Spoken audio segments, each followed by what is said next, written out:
తాకట్లో ఉన్న బంగారాన్ని విడిపించి ఆ రోజున మార్కెట్ ధర కట్టి మిగిలిన డబ్బును మీకు అందిస్తుంది కొమ్మూరి గోల్డ్. పాట అయిపోయిందా ఇంకా ఉందా?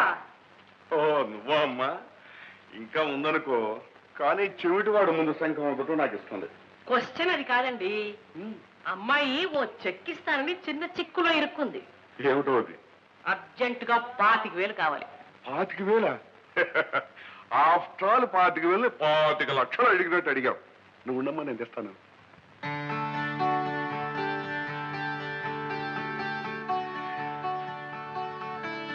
చూడమ్మా, నీకు ఎప్పుడు ఎంత డబ్బు అవసరమైనా ఏమీ సందేహించు. ఈ బాబాయ్ని అడిగి. ఏమిటో మరో చూస్తున్నావు? చిత్తు కాగితం చించినట్టు చెక్కు కాగితం పర్రన చించి చేతిలో పెట్టాడు. ఇది చెల్లుతుందా లేదా అనేనా నీ ఆలోచన? ఇలాంటివి 100 చెక్కులు ఇచ్చినా టక్కని చెల్లిపోతాయి. మీ బాబాయ్ అంత చిన్న చూపు చూడక మరి.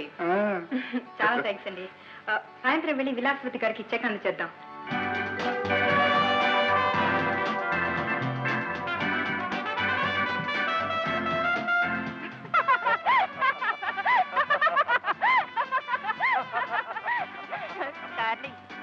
మన నాటకం రెక్తికెత్తింది. ఓ ₹1,00,000 వచ్చేలా ఉన్నాయి. ఆ డబ్బుతో శ్రీనగర్ లో అనాథాశ్రమం కాదు డార్లింగ్, ఆనందాశ్రమం కట్టుకుని హాయిగా ఉండొచ్చు. ఎంత నాటకం ఆడింది. అనాథాశ్రమం చెప్పి అసలు దీన్ని పోలీసులు పట్టించాలి. ఆగమ్మా, మోసగించడం ఇలాంటి వాళ్ళకి మామూలే. ఇంత మోసగట్టు అనుకోలేదు. మోసగాళ్ళు కూడా మనతో పాటు మన మధ్య ఉంటారు. వాడికి 16 తలలు 36 చేతులు ఉండవు. తెలుసుకోకపోవడం మందే తప్పు. దాని పాపాన్ని అదే పోతుంది. నువ్వు ముందు ఇక్కడి నుంచి పద. పదమ్మా, నువ్వు పదమ్మా, చెప్తాను. నువ్వు పద.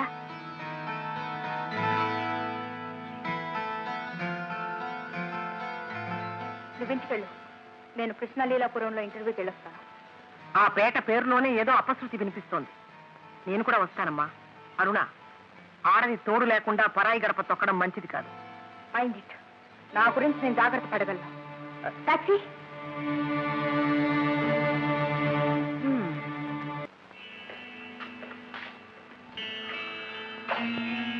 చంద్రబింబం నా గదిలోకి వచ్చినంత కాంతివంతంగా ఉంది కదా? ఫోటోగ్రాఫర్ రాలేదండి ఇంకా? ఎందుకండి, నేనే తీస్తాను మీ ఫోటో. లైఫ్ వాళ్ళు ఎవరు ఇంకా రాలేదండి? నేను ఇక్కడికి రమ్మన్న లైఫ్ లో నీ గురించి రాయాలి కాదు, నువ్వు లైఫ్ లో అనుభవించిన ఆనందాన్ని నీకు అందించాలి. You mean? What I mean is, look baby, కట్టుకున్న వాడిని గౌరవించిన జరగ వేటి కోసం ఆరాటపడతాయో, దేనికోసం తలతలాడతాయో నాకు బాగా తెలుసు. I'm doctorate in sexology. ఆడది తన పక్కన రాముళ్ళ నిలబడి నీడనిచ్చేవాడిని, పక్క మీద రాక్షసుడిలా ప్రవర్తించి సుఖం ఇచ్చేవాడిని భర్తగా కోరుకుంటుంది. No doubt about it. నీ భర్త నేను సుఖపెట్టడం లేదని తెలుస్తోంది. I pity you. అందుకే నీకు తనివి తీరని ఆనందాన్ని విందు చేస్తాను. భర్తకి నాకు మనస్పాఠాలు ఉన్నాయని దానికి విపరీత తాతాలు ఇస్తావా? రాస్కల్.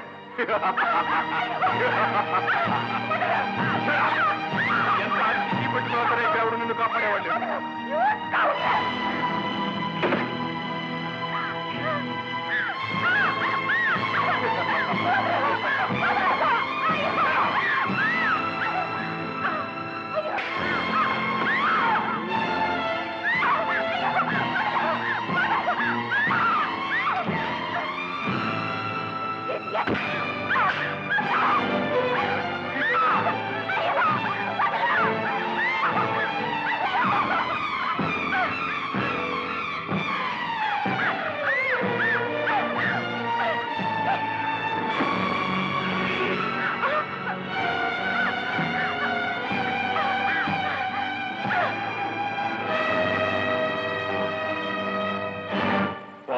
చిరాయువు పవ చీరలు అనుకున్నావా చిట్టి తండ్రి? మూసి చీర, లేటెస్ట్ డిజైన్ తయారు. ఓరి బండ వెధవా, బంగారం లాంటి చీర చింపేశావు కదరా. 150 రూపాయలు ఉంటుంది. కాస్త సుతారం నేర్చుకోరా. ఏనమ్మా, ఒప్పేసుకోమ్మా, నువ్వు చేస్తున్నది తప్పేనని. ఒప్పేసుకో. ఒప్పుకోవా? మాట్లాడవారా రసిక చక్రవర్తి? ఆడది నమ్మి గదికొస్తే చీరలు జాకెట్లు చింపడం ఏమిట్రా పిచ్చికుంట తప్పు కదమ్మా. అంతగా నీకు చీరలు చింపడమే హాబీ అయితే ఓ మంచి చీర కొందెచ్చుకొని చింపుకుంటూ కూర్చోరా చంబు మొహమా. కనిపించిన ప్రతి ఆడపిల్ల చీరలాడటం తప్పురా బుజ్జి.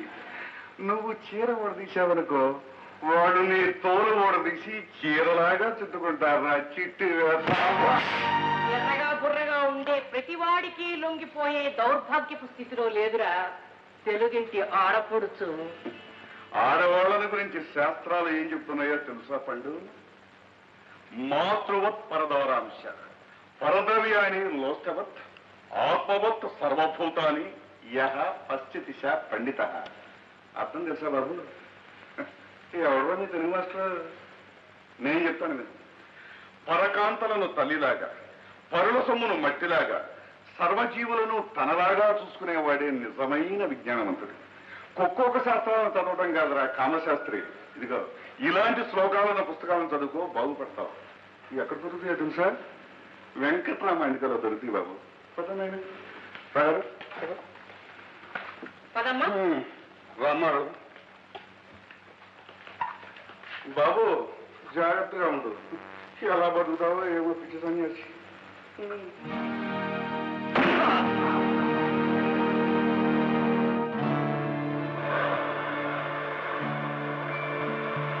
తాయారు సమయానికి మనం వెళ్ళుండకపోతే ఏమయ్యేదంట?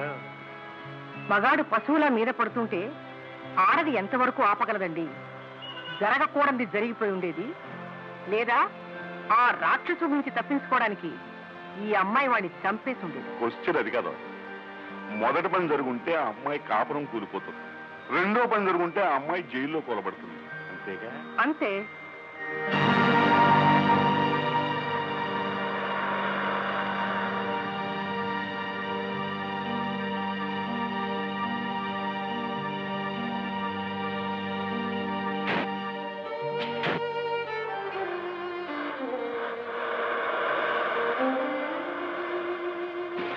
గౌరవించిన ఆడదానికి సమాజంలో విలువ లేదండి. అవకాశం దొరికితే అలాంటి ఆడదాన్ని ప్రతివాడు కాలరాసేయాలనే చూస్తాడు. తాయారు భార్య కరెంటు బల్బు లాంటిది. కాపురం వైరు, భర్త కరెంటు కనెక్షన్. వైరు కనెక్షన్ లేనిదే బల్బు వెలగదు కదా. అలాగే కాపురం భర్త లేనిదే భార్యకు సంఘంలో గౌరవం లేదు. విదేశాల్లో ఉండే నాగరికతలు నేర్చుకుని కొందరు ఆడపిల్లలు ఇలా వెర్రి వేషాలు వేస్తున్నారు. తాయారు విదేశాల్లో ఉన్న వాళ్ళు మాత్రం సంఘాన్ని కట్టుబాట్లని కాదని బరితెగించిపోయారనుకుంటున్నావా? పల్లెటూళ్ళలో మొలిచే పల్లేరు మొక్కకైనా ఫారెన్ లో మొలిచే క్రోటన్ మొక్కకైనా చెట్టు బతకాలంటే మట్టి నీరు ఉండి తీరవలసిందే. అలాగే ఏ దేశంలోనైనా ఆడది సంఘంలో గౌరవంగా బతకాలి అంటే మగవాడి తోడు నీడ ఖచ్చితంగా ఉండి తీరవలసిందే.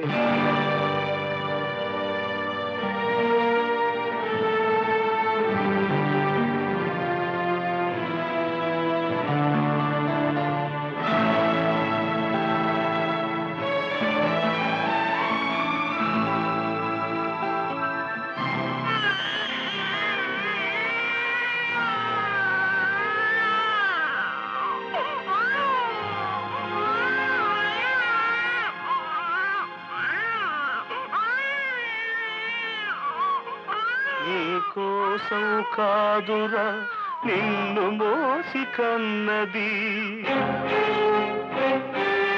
పేగు తెల్చినప్పుడే ప్రేమ తెలుసుకున్నది. పాలిచ్చి లాలిల్చి బాబు నాన్న అని పిలవలేని తల్లిని అమ్మా అని పిలవకు, తప్పు కాదది.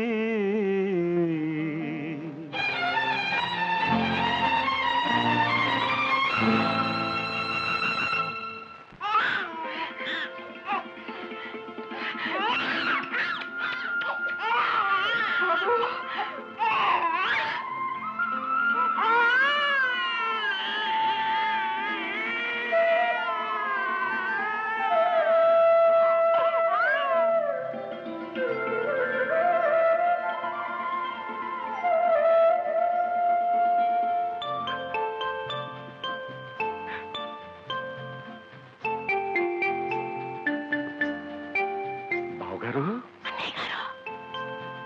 ఇలా రండి రండి అది చూడండి.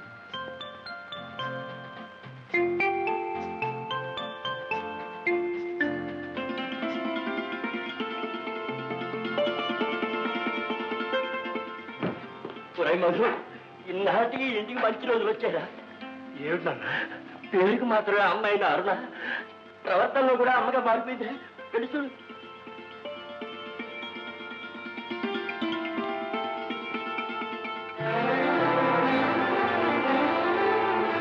అరుణ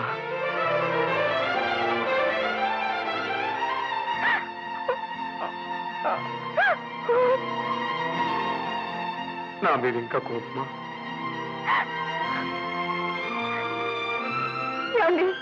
నన్ను మన్నించండి. ఇన్నాళ్ళు తూరపు కొండలు నూనె పని భ్రమపడ్డాను. ఎండమావుల్లో అమృతం దొరుకుతుందని ఆశపడ్డాను. ఆచరించే భర్తని ఆప్యాయంగా చూసుకునే నా వాళ్ళని కూడా కాదన్నాను. ఆడదానికి ఇంటిని మించిన స్వర్గం లేదని ఇప్పుడు తెలుసుకున్నానండి. ఇప్పుడు తెలుసుకున్నాను.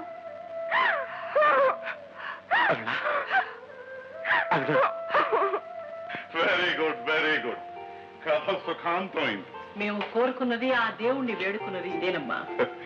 పశ్చాత్తాపంతో నీ కంట కన్నీటి చుక్క మెరవాలని, ఆనందంతో ఇంట పన్నీటి చల్లు కురవాలని ఆశించాం. అదే జరిగింది. మీరెప్పుడు ఇలాగే సుఖంగా ఉండాలి. మేము వస్తాం. మీరు మా పరిచయస్తులు గారు, బంధువులు గారు. మాకెందుకింత సహాయం చేశారు? ఎవరు మీరు? అదే సస్పెన్స్. చెప్తాం బాబు. ఈ ఊరు వదిలే లోపల మీకు తప్పకుండా చెప్పే వెళ్తాం. కానీ ప్రస్తుతం మంచి మలుపులు ఆగిపోయిన ఒక సీరియల్ నవల్ లాగా ఒక డ్యూటీని సగంలో ఆపేసి వచ్చేసాం. అది ఇలాంటి కేసే. కళ్ళ ముందున్న స్వర్గాన్ని తెలుసుకోలేని నాలాంటి కుట్టివాళ్ళు ఇంకా ఉన్నారన్నమాట. ఎవరండి వాళ్ళు? వాణి అని శివాలయం వీధిలో ఉంటుంది. వాణియా? అంటే సుధాకర్ భార్య? అవును. అతని ప్రాణ స్నేహితురాలండి. అలాగా? మరియర్ సుధా, నువ్వేమీ అనుకోనుకుంటాను. No high society. ఒకటి పెళ్ళం ఇంకొకరిని పూసుకు తిరుగుతుంటే చూస్తూ లొట్టలేయడం నాగరికత లక్షణం డియర్. నా హస్బెండ్ కల్చర్డ్ మ్యాన్. నేనేం చేసినా ఏమీ అనుకోరు కదూ డార్లింగ్.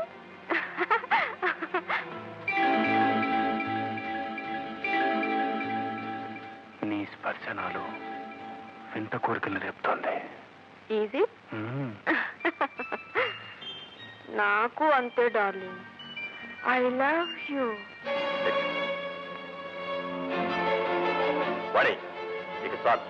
ఇంటికి పోదామా? అబ్బా, అప్పుడేనా? ఇంకా ఇంటికి వెళ్ళే టైం కాలేదు డార్లింగ్. గోపితో కాసేపు డాన్స్ చేసి ఇంకాస్త మందు వేసుకుని వెళదాం. పల్లెటూరు బయటలా బిహేవ్ చేయొద్దు.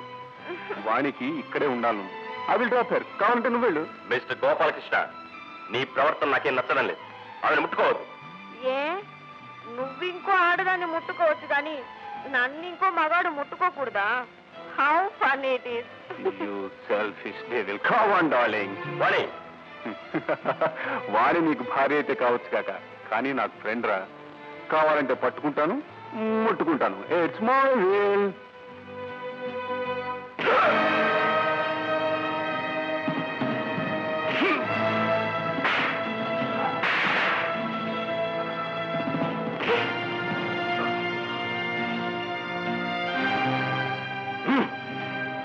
మళ్ళీ ఇలా ప్రవర్తించావంటే నీ మక్కలు కొడతాను. This is the law of lesson and retort. ఇది నేను కనిపెట్టిన సూత్రం. Mind it. డార్లింగ్, వదిలు. వదలమంటుంటే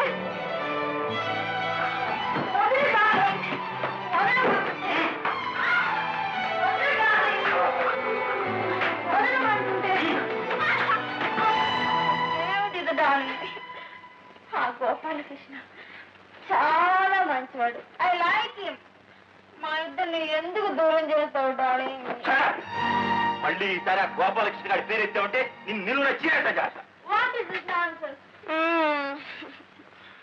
అతని స్పర్శలో ఆనందం ఉంది, వింత అనుభూతి ఉంది. ఈవేళ హ్యాపీగా తాగాను, జాలీగా డాన్స్ చేశాను. లాకొచ్చి ఇక్కడ పడేశావు. ఎవరో అన్నట్టు పండగ నాడు కూడా పాత మౌడేనా?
వదులు డార్లింగ్, మందు పడకపోతే ముందు కదలలేను. ఇక నువ్వు తాగడానికి వీలేదు. తాగంటే నేను బ్రతకలేను డార్లింగ్, కాళ్ళు చేతులు వణుకుతాయి. ఇలా తాగి అడ్డమైన విధవులతో కలిసి తిరగడం కావలించుకోవడం నేను భరించలేను.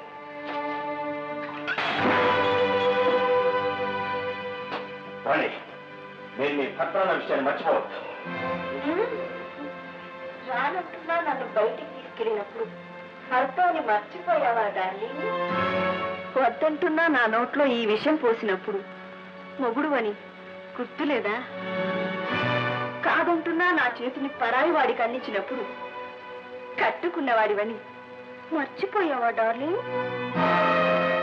అంతా నువ్వే చేసి ఇప్పుడు ఒక్కసారిగా భర్తవని గుర్తొచ్చి మానేయమంటున్నావా డార్లింగ్? నిన్ను బయటికి తీసుకెళ్ళింది సరదాగా గడపడానికే గాని పరాయి మగాడితో సరసాలాడి కాపురం చేయడానికి కాదు. నేను సరసాలాడింది సరదాగా గడపడానికి గాని కాపురం చేయటానికి కాదే. ఎంతకు తెగించాను.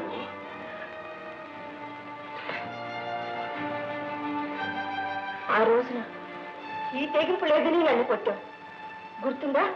అవును, అది నా తప్పే, ముమ్మాటికి నా తప్పే. నా వేలితో నాకనే పొడుచుకున్నాను, నా చేతులతో నాతనే నరుక్కున్నాను. నాగరికత మోజులో పడిపోయి నీకు లేని అలవాట్లన్నీ నేర్పాను. ఫలితంగా ఏ భర్త తన భార్య నోటి నుంచి వినకూడని మాటలు వింటున్నా. నాగరికత పర్యవసానం అయితే నాకు ఈ నాగరికత వద్దు. నన్ను తన వాణిగా చూడని వాణి నాకొద్దు. నన్ను మనసారా ప్రేమించే వాణి నాకు కావాలి. I want that వాణి.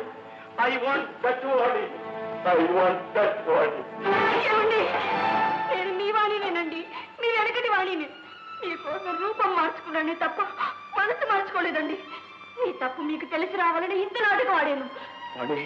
అవునండి, తాయారమ్మ పిన్ని బంగారు బాబాయ్ను నా చేత ఆడించిన నాటకం అండి ఇది. అమ్మ మీద ఒట్టేసి చెప్తున్నాను, నేను ఇంతవరకు ఒక్క చుక్క కూడా ముట్టుకోలేదండి. తాగినట్టు నటించాను. మీరు నన్ను తాగమని బలవంతం చేసినప్పుడన్నా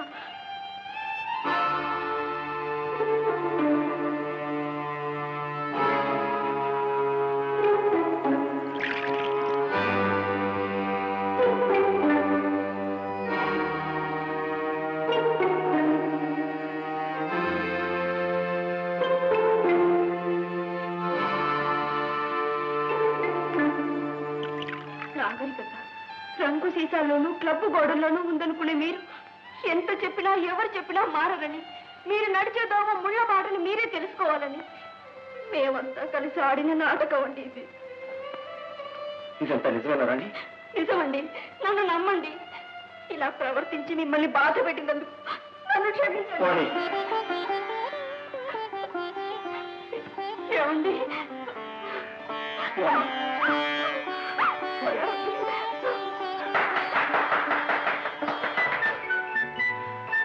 బాబు, ఈ నాటకంలో పాత్రధారిని వాణి, సూత్రధారులో మేము. నీ మనసుకి ఏమైనా బాధ కలిగితే అందుకు కారణం మేము. మమ్మల్ని క్షమించు. మీరే నన్ను క్షమిస్తారు బంగారే.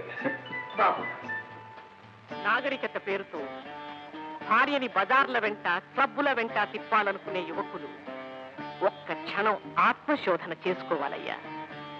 తన భార్య కూడా తనలాంటి మనిషే కనుక మనుషులకు సహజంగా ఉండే బలహీనతల వల్ల ఆమెకి ఎదుటి మగవాడి మీద మోజు కలిగితే దాన్ని తట్టుకునే శక్తి తనకుందా అని ఆలోచించాలి. కరెక్ట్. ఈ కర్మభూమిలో పుట్టిన ఏ మనిషి అది తట్టుకోలేదయ్యా. అలాంటి స్థితి కోరుకోడు. నిజమేనండి. వేదాలు పుట్టిన పవిత్ర భూమి అయ్యా మనది. ఆడదాన్ని అమ్మగా చూసుకోవాలే తప్ప రంగుల బొమ్మగా చూడాలని ప్రయత్నించడం మన సాంప్రదాయం కాదు. విదేశ నాగరికత మోజులో ఎన్ని కాపురాలు కూలిపోతున్నాయో, ఎన్ని జంటలు విడిపోతున్నాయో.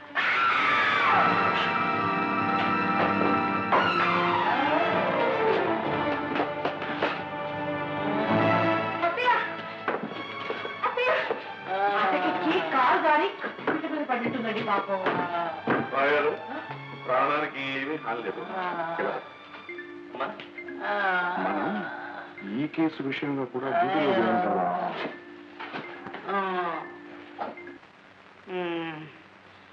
నేను ఎక్కడున్నాను రా?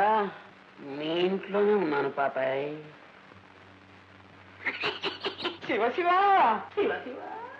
పాపాయమ్మ గారు, అయ్యా మీ ఒంట్లో నుంచి 2 లీటర్ల రక్తం పోయింది. అమ్మో, 2 లీటర్లే? అవునండి. రక్తం ఎక్కించకపోతే ప్రాణం నిలవదన్నారు. మాలో ఎవరి రక్తం సరిపోలేదు. కోటయ్య రక్తం నీ గ్రూప్ తో సరిపోయిందంటే అతను అడిగాం. తనకి ఏమీ అభ్యంతరం లేదని మనస్ఫూర్తిగా ఒప్పుకున్నాడు. అందుకే కోటయ్య రక్తం నీకెక్కిస్తున్నారు. ఈ అందరానే రక్తం నాకు ఎక్కించడం ఏమిటి అని అంటారా? డాక్టర్ గారు వెంటనే గొట్టం లాగేస్తారు. వెంటనే నీ ప్రాణం పోతుంది. తర్వాత మీ ఇష్టం. వద్దు బాబు వద్దు. సుధా, ఏమిట్రా ఇదంతా? అది అంతే లేవే, ఊరికి ఐరన్ పడితే రక్తం ఎక్కదు. నువ్వు మాట్లాడుకున్నప్పుడు అసలు మరేం భయం లేదండి. కావలసినంత రక్తం ఎక్కించాం. Okay okay పదమయ్యా.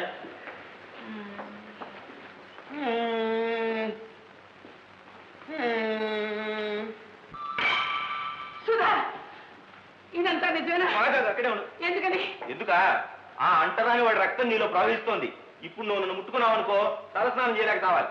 చూడు బాబు, మీ ఇంటి వెనకాల గోడ పక్కనే ఒక పాక వేయించి మీ అమ్మని అందులో పెట్టు. అలాగే. కాకపోతే ఈ వయసులో ఎక్కడికి పోతుంది పాపం. పాకలో ఉంటే ఉండనివ్వండి, కానీ ఆ బావి మాత్రం ముట్టుకోకుండా చూడండి. ఎందుకండి? నీళ్లు బయటపడిపోతాయండి. అయ్యో, కరెక్ట్ కరెక్ట్. ఓ పొయ్యి కట్టిద్దాం, రోజు కాస్త బియ్య ఇద్దాం, ఆడో మూడో వండి తింటారులేండి. బాబాయ్ గారు, మీరు ఏమనుకోపోతే ఆ వంట ఏంటో నేనే వండి మీకు పెడతాను. అసలు ఏమిటో ఈ గందరగోళం? నేను అంటాను దాన్ని ఎలా అయ్యానరా? కోటలో మైలబడిన రక్తం ప్రవహిస్తుందనేగా వాడిని అంటరాని వాడు అన్నారు. మరి ఇప్పుడు మీలో ప్రవహించే రక్తం కూడా ఆ రక్తమేగా. అందుకని మేము కూడా నిన్ను అంటుకోకూడదు. ఏమండి, వాడి రక్తం నాకు ఎక్కించినంత మాత్రాన నేను అంటాను దాన్ని ఎలా అయ్యాను? అందరి రక్తం ఒకటేగా. ఏమిటేమిటి? అందరి రక్తం ఒకటే కదా అంటున్నా. అది అన్నావు కదా ఆ మాట. ఈ మాటే మీ నోట వినాలని ఎన్నో రోజులుగా ఎదురు చూస్తున్నాం అమ్మా. పెద్దింటి పుట్టిన చిన్న మనసు కలవాడే అంటరానివాడు, చిన్నింటి పుట్టిన పెద్ద మనసు గలవాడు అంటరానివాడు కాడు అని ఒప్పుకున్నావుగా. ఒప్పుకుంటానండి. అది విషయం. బుద్ధి గడ్డి తిని పిచ్చి పిచ్చి పనులు చేశాను. అలాంటివే మనసు పెట్టుకోకండి. మీరు చేయవలసిన పని ఇంకొకటి ఉందమ్మా. చెప్పండి. మీ గౌరీ కోటయ్య ఒకరినొకరు ప్రేమించుకున్నారు. వారెవరూ పెళ్లి చేసుకుంటానికి మీరు ఒప్పుకుంటారుగా. అలాగే, మీ ఇష్టమే నా ఇష్టం. అంతకంటే నాకు ఇంకేం కావాలండి? ఏమండి, తల్లి ఈ రోజు మీరు నాకు ఇచ్చారు. ఈ రోజు నుంచి మిమ్మల్ని పాపాయమ్మ గారు అంటారు. ఏమా అలాగే నాయనా. Very good. మనం 3వ డ్యూటీ కూడా పూర్తయిపోయింది. వస్తాం. ఎవరు? బాబాయ్ గారు, ఏమండి? ఎవరు మీరు? మా అందరి జీవితాలు బాగా చేయడం కోసం ఎందుకు ఇంత శ్రమ పడ్డారు? ఇప్పటికైనా చెప్పండి. చీకటి చూసిన మా జీవితాల్లో వెన్నెలు కురిపించడం కోసం మీరు ఎంతో డబ్బు ఖర్చు చేశారు, ఎంతో శ్రమదానం చేశారు. చెప్పండి, ఎవరు మీరు? చెప్పండి. మాదో విచిత్రమైన కథ పాప. మొదట్లో పూట గడవని స్థితిలో ఉండేవాడు. అదృష్టం కలిసి వచ్చింది. కలప వ్యాపారంలో లక్షలకు లక్షలు సంపాదించాను. ఇల్లు కట్టాను, వ్యాపారాలు పెట్టాను. మాకు ఆడపిల్ల పుట్టింది. మా చీకటి బ్రతుకుల్లో వెలిగిచ్చిన ఆ పిల్లకి జ్యోతి అని పేరు పెట్టుకున్నాం.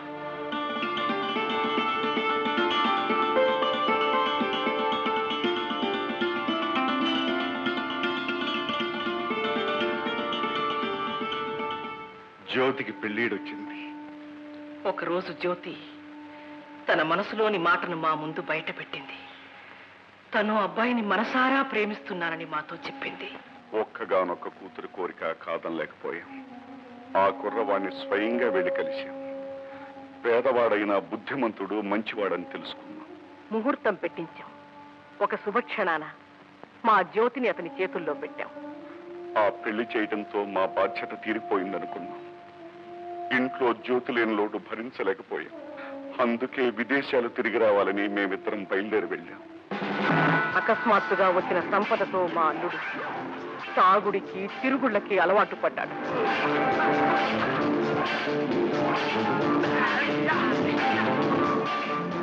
డబ్బు చేయగల అన్ని దురలవాట్లకి బానిసైపోయాడట.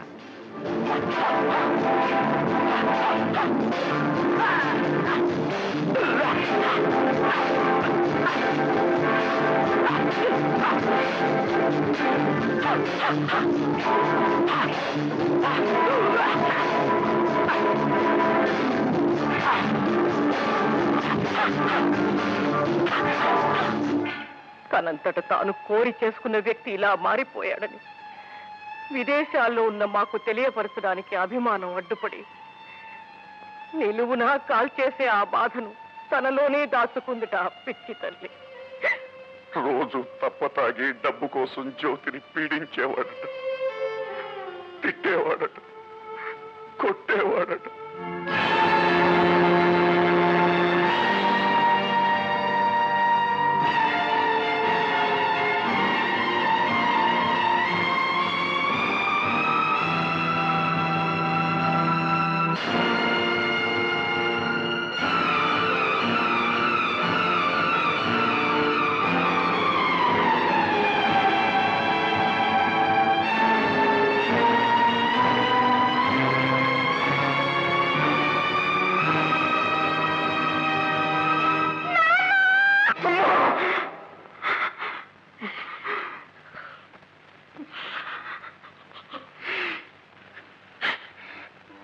మా చిట్టి తల్లి ఒక బిడ్డకు తల్లి కాబోతోందనే శుభవార్త వినాలన్న కొండంత ఆశతో పరుగు పరుగున ఇంట్లో అడుగు పెట్టాం. జ్యోతి, జ్యోతి, జ్యోతి, అమ్మా జ్యోతి, అమ్మా జ్యోతి, జ్యోతి.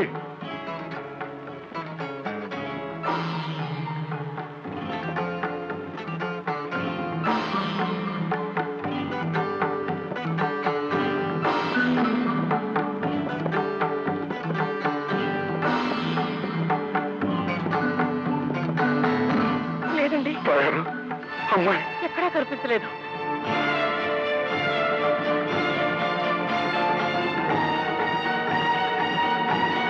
అమ్మా జ్యోతి, జ్యోతి,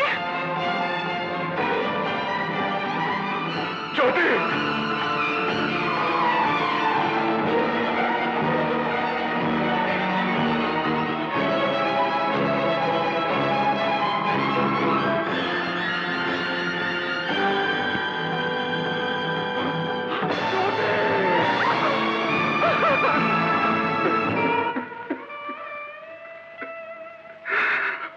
మమ్మల్ని చీకటి కోపంలోకి తోసి మా జ్యోతి ఆరిపోయింది.